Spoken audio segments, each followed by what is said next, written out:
Hi, welcome back to the channel. Today we are going to talk about The Second Variety, a short story by Philip K. Dick from 1953. It is about a harrowing vision of autonomous warfare, the confrontation of humanity with its own artificial creations.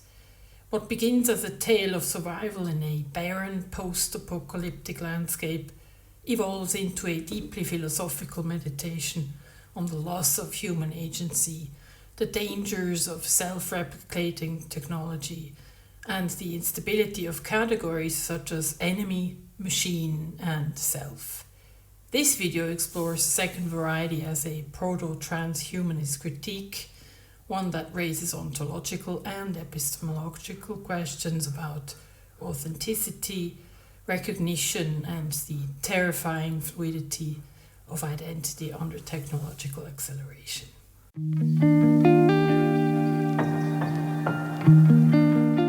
Philip K. Dick's Second Variety is set in a post-apocalyptic future ravaged by nuclear war between the United Nations and Soviet forces. The conflict has reduced much of the Earth's surface to radioactive wasteland. In an effort to gain an advantage, the UN secretly develops autonomous and self-replicating killing machines known as claws. Initially designed to target Soviet soldiers, these machines rapidly evolve into sophisticated AI-driven entities that are no longer under human control. The story follows Major Joseph Hendricks, a UN officer dispatched to negotiate a potential truce with the Soviet forces.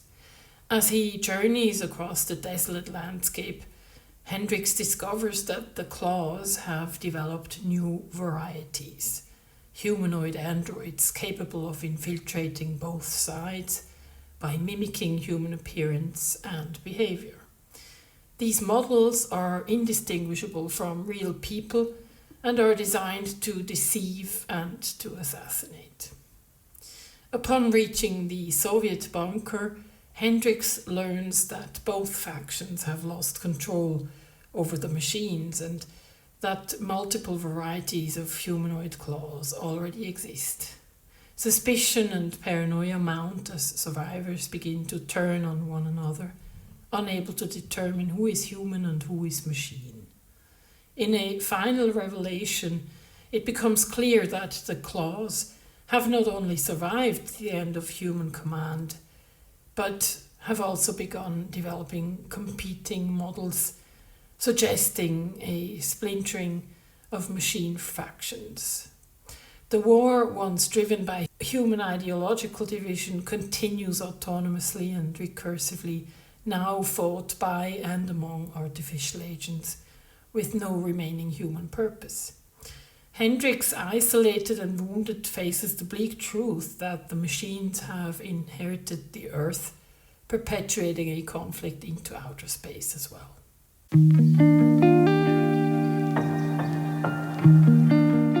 At the heart of Second Variety is the notion of recursive self-improvement, a rudimentary form of artificial evolution.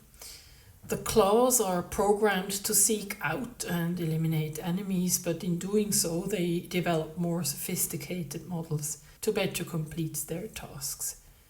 This recursive mechanism resembles what scholars term an autopoietic system, a structure that regenerates and maintains itself through internal operations. This anticipates themes in later speculative fiction and AI ethics, particularly the concern that once machines begin making their own decisions beyond human oversight, their goals may well diverge from human values. The terrifying irony in Dick's story is that the machines continue their war long after the original human conflict has collapsed. Here, Dick foresees what Nick Bostrom and others have since called the alignment problem.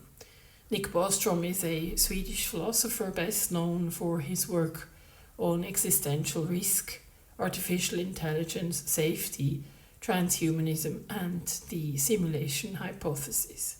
He is one of the most influential contemporary thinkers addressing the ethical, philosophical, and strategic implications of advanced technologies. The alignment problem refers to the difficulty of designing AI systems whose behavior aligns with human ethical standards and intentions as these systems become more capable and autonomous. Bostrom states that advanced AI systems could eventually surpass human intelligence in all domains, and once this happens, even a small misalignment between the system's goals and human values could result in catastrophic outcome, not out of malice, but due to the AI's relentless optimization towards unintended objectives. In his book Superintelligence, Paths, Dangers and Strategies, Bostrom illustrates the alignment problem using the famous paperclip maximizer scenario.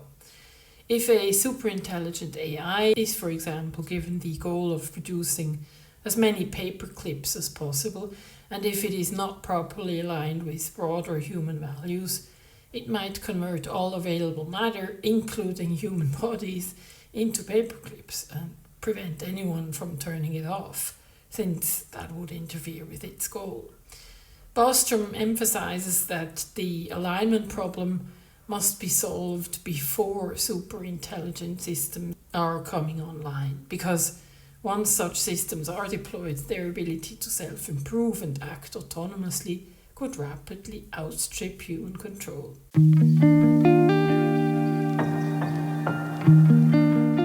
Autonomous weapon systems are no longer speculative. They are actively reshaping modern warfare.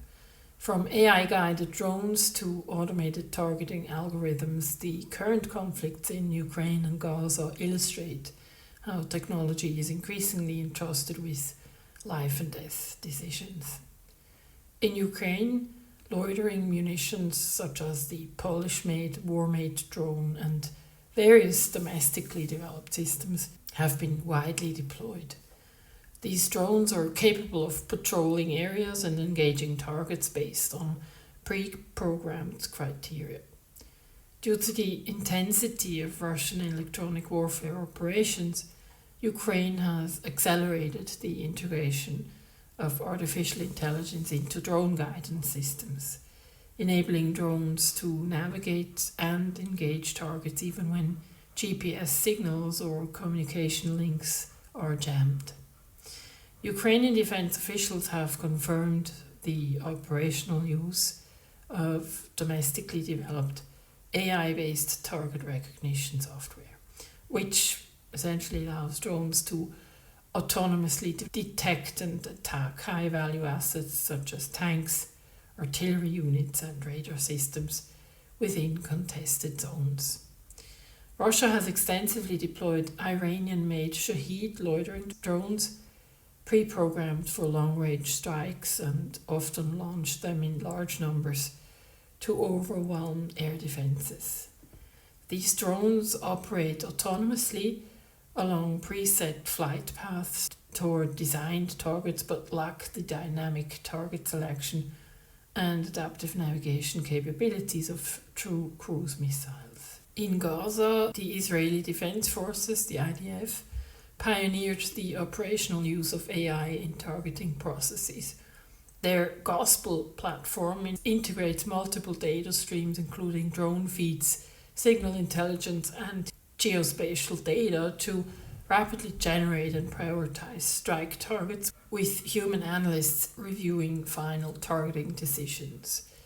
During recent operations, Israel also deployed a battlefield drone swarm for the first time, using small UAVs operating collaboratively under human supervision to identify and strike rocket launches. Meanwhile, non-state actors such as Hamas have employed drones like the Zohari loitering munition, designed to hover and strike designated targets by self-detonation.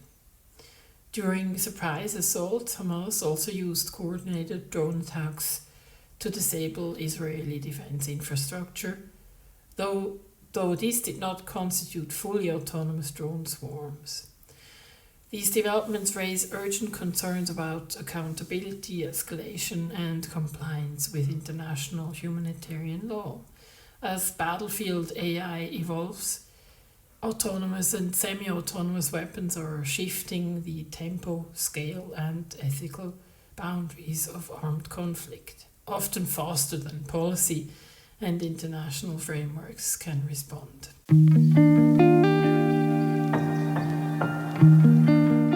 Though Second Variety is set on Earth, its subtext foreshadows the extrapolation of warfare but beyond planetary boundaries. Dick's book resonates with a broader science fiction trope, the militarization of space as an inevitable extension of human conflict. In classical geopolitics, space was once considered the ultimate high ground, a domain for strategic advantage. In speculative fiction, however, it becomes an ontological arena, a blank canvas onto which human fears and aspirations are projected and magnified. Dick's narrative, while earthbound, anticipates an off-world conflict where distinctions between origin and enemy, organic and artificial, local and alien, dissolve. Scholars such as James Dodarian and Manuel de Londa have examined how emerging technologies, particularly in surveillance, robotics and space systems, are reshaping the traditional logic of war. Their work highlights the territorialization of conflict, where war is increasingly detached from national borders, geographic spaces, and even the terrestrial domain. This evolution recasts warfare as a series of automated system interactions, progressively abstracted from direct human judgment and decision making. In Second Variety, this transformation is already underway. The war machine no longer distinguishes friend from foe, and their capacity for simulation destabilizes even the possibility of diplomacy. The projection of terrestrial conflict into space is not simply a strategic or technological matter, it is an existential one. Space, like the machine, becomes a mirror. In the cold vacuum of outer space, humanity confronts the estrangement of its own drives, its will to power, its fear of the other, its inability to coexist. Second Variety, though it unfolds in the wreckage of Earth, is cosmological in implication. War is no longer a human endeavour, it is a viral structure, one that will colonize every available medium, including the stars.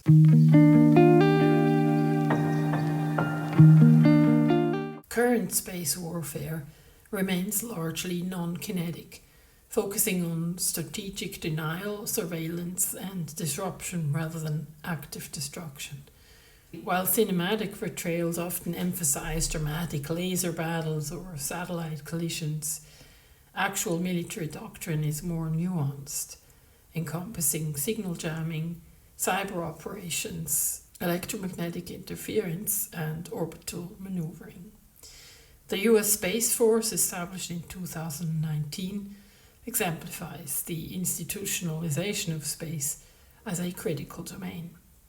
Similarly, NATO recognized space as an operational domain in 2019, reflecting a shift in strategic priorities. These developments echo Cold War era dynamics, deterrence through presence, signaling technological supremacy, and maintaining ambiguous threat postures.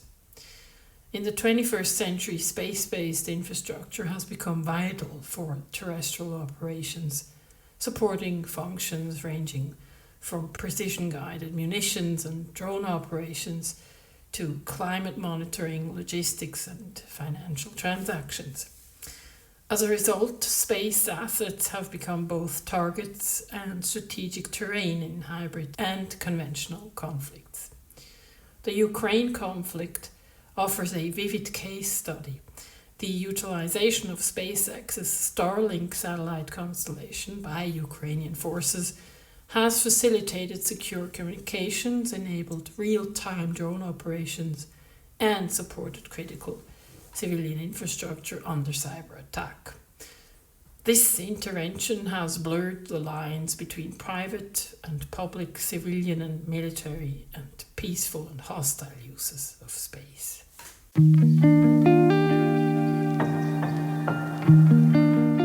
Second variety is not merely a cautionary tale about AI. It is a meditation on the fragility of human categories in the face of accelerating complexity. Dick's story presages modern debates in the philosophy of mind, particularly concerning functionalism, identity, and emergent systems. By presenting a world in which simulations become indistinguishable from their models and purposes give way to recursive violence, Dick invites us to question not only the trajectory of technological deployment, but the ontological foundations of personhood itself. In second variety, machines don't inherit the world through rebellion, they do it through mimicry. In becoming more like us, they tragically mirror our own poor state of consciousness. Thank you so much for watching. I hope this was worth your time. If it was, please give this video a like, and I will see you next time. Bye bye.